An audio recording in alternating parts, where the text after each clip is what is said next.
সময় যেন আজরাইল চলে আসে এটা তো বলার নাই।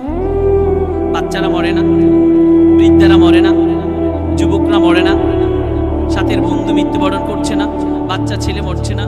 বন্ধু আমার, জব মালাকুল মাউত आओगे तुम्हारा सामने फिर तुम ही प्रस्तुत ना मिलेगी रब हिलाने के लिए।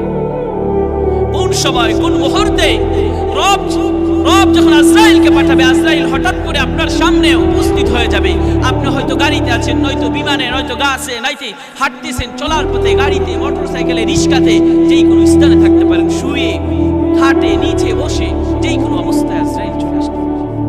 আপনি কেমনে ওই সময় আজরাইলকে যদি বলেন, আজরাইল আমাকে একটা সেকেন্ড সময় দেন, আমি শুধু আমার রবকে বলবো, আল্লাহ আপনি আমাকে ক্ষমা করে দেন, আল্লাহ বলে একবার ডাক দেব, এই সুযোগ আপনাকে দেওয়া হবে, এই সুযোগ আপনাকে দেওয়া হবে না। ভাই আমার, একবার রবের কথা মনে পড়লো না, একবার রবকে আপনি ডাক দিলেন না,